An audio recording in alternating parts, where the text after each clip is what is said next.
শুরুতেই আমরা একবার সন্দেশখালীর রামপুরের দিকে নজর রাখবো, কারণ সন্দেশখালীর রামপুরে এই মুহূর্তে বিক্ষোভ দেখাচ্ছেন গ্রামবাসীরা। তৃণমূল নেতাদের গ্রেফতারির দাবিতে টায়ার জ্বালিয়ে প্রতিবাদ জানানো হচ্ছে। দেখুন সেই ছবি। রামপুর ২ নম্বর গ্রাম পঞ্চায়েতের প্রধান হাজি সিদ্দিক মোল্লা, হাসেম মোল্লা, জুলফিকার মোল্লা সহ বেশ কয়েকজন তৃণমূল নেতার বিরুদ্ধে জমি দখলের অভিযোগ করছেন গ্রামবাসীরা।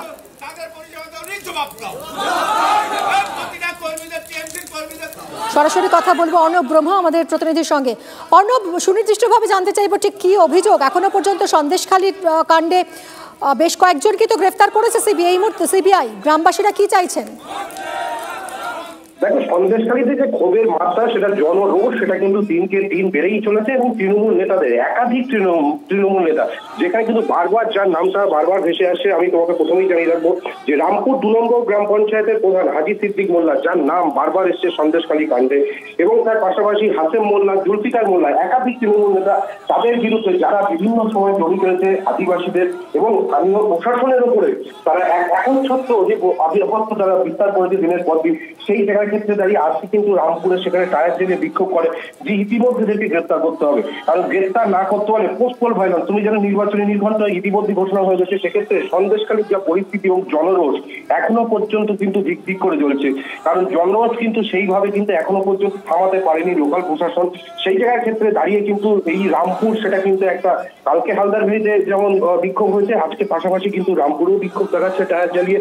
সেই জায়গার ক্ষেত্রে প্রধান যে হাজি সিদ্দিক মোল্লা, যার নাম বারবার স্থানীয় বাসিন্দারা ধীরে ধরে বিক্ষোভ দেখিয়ে টায়ার জ্বালিয়ে বিক্ষোভ দেখাচ্ছে যে একে গ্রেফতার করতে হবে, কারণ এ নাকি শাহজাহানের একদম ঘনিষ্ঠ এবং ডানহাত বলা চলে।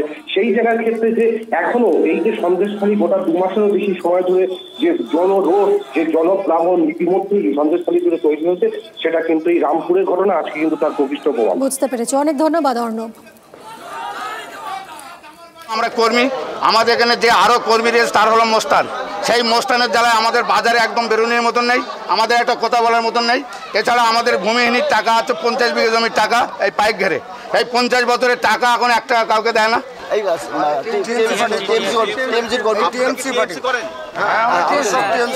আপনারা কি চাইছেন?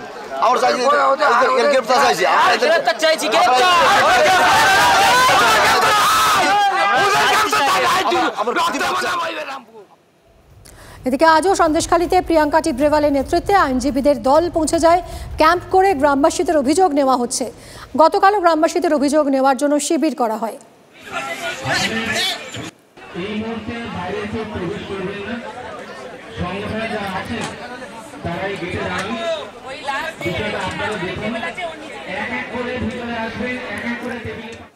বসিরহাট মহকুমা আদালতে পেশ করা হলো আলমগীর সহ ৩ জনকে। গতকালই শেখ শাহজাহানের ভাই এবং শাহজাহান ঘনিষ্ঠ মাহফুজার মোল্লা এবং সিরাজুল মোল্লাকে গ্রেফতার করে সিবিআই। ৫ই জানুয়ারি ইডির ওপর হামলার ঘটনায় এদের গ্রেফতার করা হয়েছে।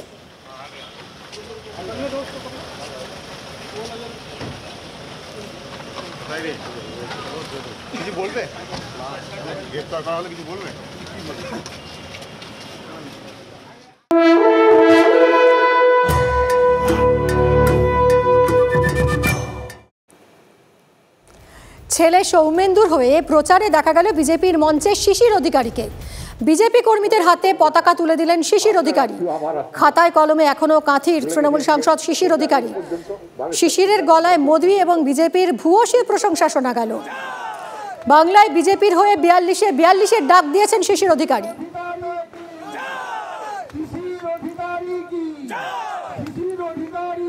বিজেপির মঞ্চে শিশির অধিকারী।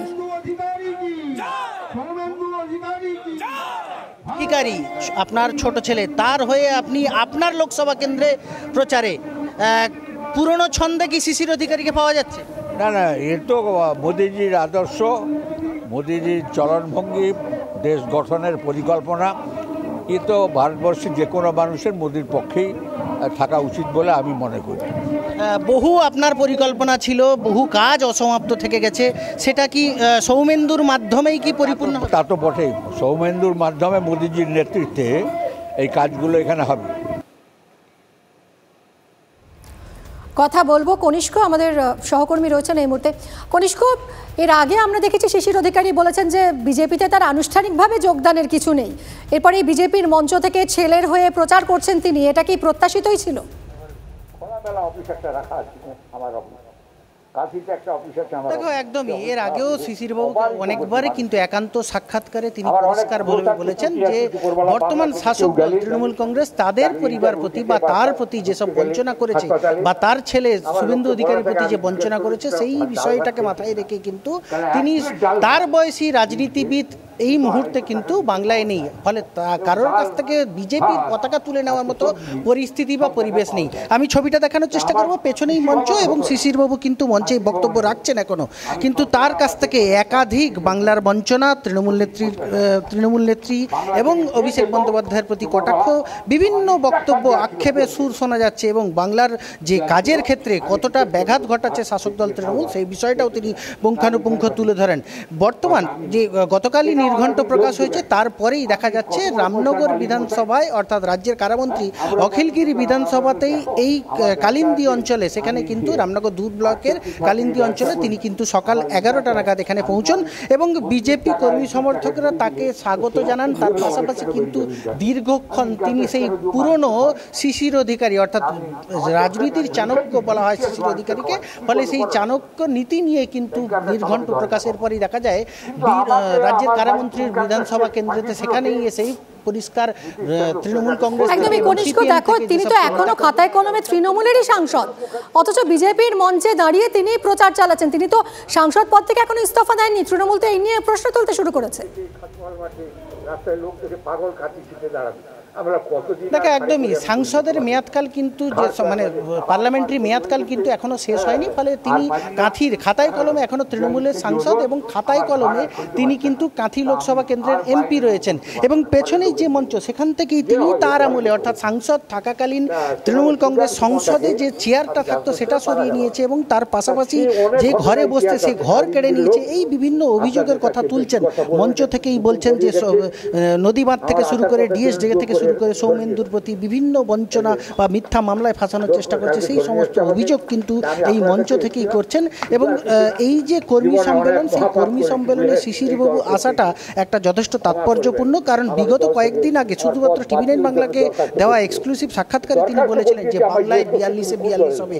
আজ এদিন যে কর্মী সম্মেলনে অংশগ্রহণ করেও কিন্তু সেই একই বক্তা একই বক্তব্য শোনা গেল তার মুখে যে বাংলায় মোদিজির আদর্শে আদর্শিত হয়ে 42টি আসন বিজেপির খাতায় যাবে, তেমন কিন্তু তিনি তার প্রত্যেকটি বক্তব্যের মাধ্যমে তিনি পরিষ্কার বলছেন এবং শাসক দলকে যে তীব্র কড়া ভাষায় আক্রমণ করছেন সেটা আর বলার অপেক্ষা রাখে না।